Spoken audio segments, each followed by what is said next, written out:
Hi, this is Brenda Hines. Welcome to this Ninja Skills module in which we are going to uncover the power of a magic two-letter word, if. This word helps us understand either a buyer or seller's motivation and commitment. Let's hear how some of our ninjas do it. If we could wave a magic wand and ask you, what does the perfect home look like to you?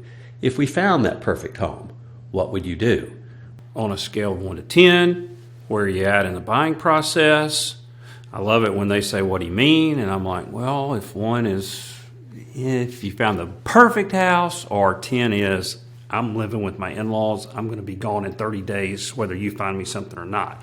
And then everything in between. And then they start, you can see the wheels turning in their mind, and they start giving you clues as to the seriousness of it. We need to get to the bottom of it before we take them out shopping and hunting for that property. This way we get to know them a little bit better. We know what to expect from them, and they, in turn, get to know what to expect from us. Really, you're helping them find that number. Is that number 5? That's okay. It's good to know. Let's go look at a couple of houses so you can understand the market, but let's not see 15 houses. If we're an 8 or a 9 or a 10, then everything moves, as fast as you're comfortable with. We want to follow up their answers to the Magic Wand questions by showing solutions. If our buyer says that they wouldn't waste time going on a wild goose chase looking at homes they'd never live in, we can reassure them that we have a simple process called the funnel approach that will allow them to eliminate the properties that won't work for them, so we can target the ones that will work for them, keeping a rolling top 3 so that they can be assured of finding the home that's their 8 or 9 out of 10.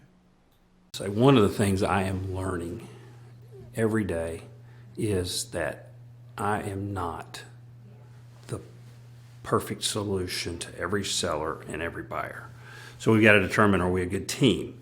Now, if we're a good team, the next thing I want them to believe is I care passionately about what they want to accomplish. That's why I keep asking questions about what you want to do and things like that. Because here's the truth. We are not in an objective industry. We can't say this 2,000 square foot house is going to sell for this price in this number of days. Where we guess a whole bunch. Now, hopefully it's a guesstimate. We've said, here's what the data shows, and so here's what we think. But I can't control the crazy agent on the other side of the transaction. I can't control the buyers that get cold feet and it falls apart 10 days. So my promise to my customer is that I'm going to do everything that we possibly can, from anybody on the team and myself, and tracking the transaction to make it go as smooth as possible. But if it doesn't, then I'm going to be here to pick up the pieces, and we're going to go to plan B. And if necessary, we're going to go to plan C, because as much as I want to control it, I can't. As much as you need it controlled because of your time frame, you can't. And so we're going to kind of work this thing together, and we're going to do the best we can. At the end, I think you'll be happy with the level of service we provided. If we find the house that you said to me was your ideal house, what are you going to do? Obviously, that answer is going to be different for everybody. It can go back to financing. It can go back to their why. It can go back to, we just signed a 6-month lease, and the cost of breaking that lease would be, should it have come out earlier? Maybe, maybe not. But it's very important to know what they're going to do. And a lot of times you get the, I don't know.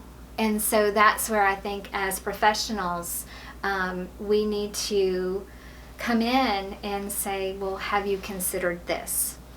Have you thought about this? And a lot of times they're so foggy that until you present those, solutions or options, it never occurred to them as something that could possibly work out or happen that way. Signing on the dotted line, especially for our first-time buyers, is a huge deal. And this is where we want to just reiterate, hey, we're going to walk through this thing with you. If you're ready, that's great. If you're not ready, that's okay too. Let's help you get ready. What is it that's going to take you to get from a 1 to a 10 or a 5 to a 10? But just that one question has so much potential to help them verbalize and help you hear their motivation level. Now, there are those people that they're not where we need them to be. And maybe they have, gotten a little ahead of themselves, and they're, for whatever reason, they're going to hold on tight to that fence. Knowing how they answer that question tells you a lot. And if we fit, we're going to have a lot of fun. And if we don't fit, then let's figure that out sooner than later, so we don't have a lot of what we'll end up being frustrated about where we wasted our time. Thank you for watching this Ninja Skills video. Now follow through with the exercises your broker will guide you through. I look forward to seeing you again next time.